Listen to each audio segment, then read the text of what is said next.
Hi, to set up VPN on your POCO F6, as a first step, open Play Store and here find this Turbo VPN app.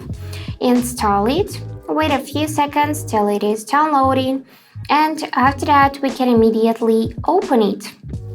So let's tap this button to open.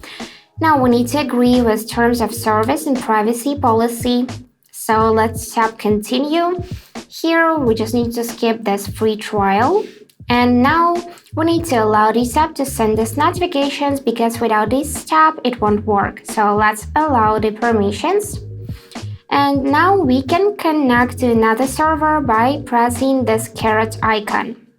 Here tap the OK and simply wait till it is finding the fastest server.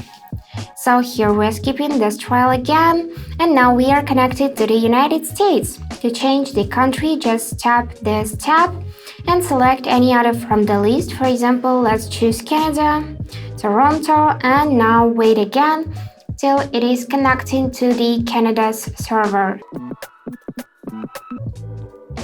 And now we are connected.